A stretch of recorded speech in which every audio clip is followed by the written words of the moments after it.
Hey there, I'm Soumya. Welcome to this video series where I explain some important React concepts. So in this video, I'll be explaining what is JSX, which is a very important and basic React concept, but people tend to confused with it. So after watching this video, you will know what exactly JSX is and how it works under the hood with React. So before we get into this video, do hit that subscribe button. That means a lot to me. And if you love this video, do share it in your socials and tag me on Twitter. So without further ado, let's get into this video. Okay, so to save time and just do things fast and not just create a simple React app from scratch, I'll be using codesandbox.io in this video. So let's get started. So let me make a React component, simple React component. Well, I'll be showing and rendering our JSX and showing you how it looks. Okay, so const app, let's make this a function component and just export that, export default app, there we go, return, and here I'll be using a JSX thing, right? So let's use h1 I am JSX, right? So now it will show us, there we go. So it's rendering it now. So this that you see here, this h1 tag thing, which is totally looks like HTML and is kind of HTML, is called JSX. So let me just populate with more JSX stuff, right? So as you can see here, I've made a div and h1 h2 tag, and as you can see everything happening. So this thing that you see here, this is JSX. And now you must be wondering, like, it totally looks like HTML and it also does all the work of HTML, right? And you're totally right. So this is why they made JSX. They not only wanted to, something to be like as friendly as HTML, plus they added all the JavaScript things into it. For example, you can't assign this tag to JavaScript, right, if it was HTML. But as it is JSX, I can just create a variable now, like I can call it element, and I can assign this tag to this variable. And exactly how JavaScript works, if I just now remove this tag, so now the thing with JSX is that whenever you use a curly braces inside JSX, that's like a portal for JavaScript, right? So inside it you can add all the JavaScript you want and it will not show an error, because that's the right thing to do, right? So inside JSX, when you use curly braces, we can use JavaScript. So now I'm gonna just add this element variable inside there, and it is JavaScript, right? So now you will see there we go, we have our hello code sandbox back, right? So that's how JSX works. It's not only HTML, but also it is JavaScript. Okay, so now let me show you another example. Now let me add a function, JavaScript function inside this HTML looking JSX, right? So const, let's give this a name, handle click, right? Handle click, and I'll give it make it an arrow function, and I'll print here like console dot log hi. Okay, cool, let's print that. Like, where will it be printed? Okay, so there's that console. Okay, so this is the console here. Let me open that thing. Okay, cool. So now this is a JavaScript function, right?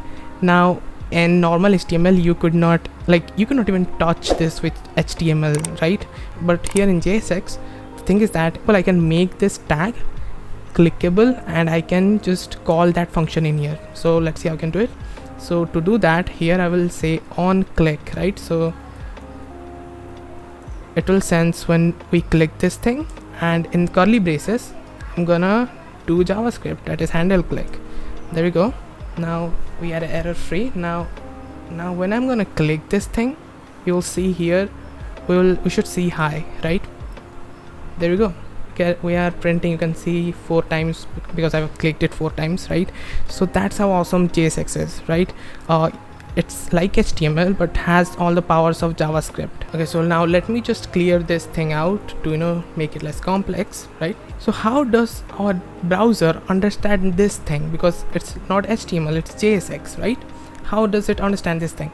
So what is going on under the hood is that there's a tool called Babel, right? So what Babel does is that it transpiles or converts the JSX code into JavaScript. So to see that, you should go to the Babel editor, and I'll be giving it in the description below, so you don't have to worry about that. So to see what actually happens under the hood, I'm gonna copy this thing JSX of ours, and I'm gonna just paste it in here, and in the right side you will see what is it getting converted into, right? So let me paste that, and as you can see, it is creating something called react.createElement, right? So what is createElement? So react.createElement is a function of React which creates this element. And if you want to know its syntax, so this is a thread I wrote on this concept on Twitter yesterday, so you can follow me on Twitter to get this awesome threads where I explain the concept with cool screenshots and all the things. So there we go. So this is the thing. So this is how a React create element looks like. So this is its syntax. So the first parameter is type. So a type can be any tag, for example a React components tag or a h1 tag or a div tag of of HTML things, right? So that is type. And in props it can be, for example in tags we use h1, then class is equal to something, so that is the ID, or props here. And I'll show you this thing, so just don't get worried about that. And children is the thing that tag contains. So if you see this thing right here, and so this is h2 is our tag. So if you will see, there it is, h2, and it says null because we are not giving it a class. So let's just give it a class. Class is equal to let's say ID or something, right? So now you can see, there we go, this is the class ID. Now this is the parameter 2, and there we go, we are now passing also the props, right? As you can see, the syntax, type, props, and the children. So children is the content of the tag. So this start editing this text is the context of the tag, right? So this here is the children, right? So that's how a react.createElement works. So that's what's happening under the hood. This is the JavaScript thing now, right? So now our browsers can understand this, right? So that is about JSX. So yeah, that's it for the video, and I hope you liked this video, and let me know your thoughts because that means a lot to me. And obviously I'll be coming up with more React concept videos in my next videos, I guess. And yeah, if you want those things and many more, do hit that subscribe button, and I'll see you in the next one. Till then, have a great day and stay safe.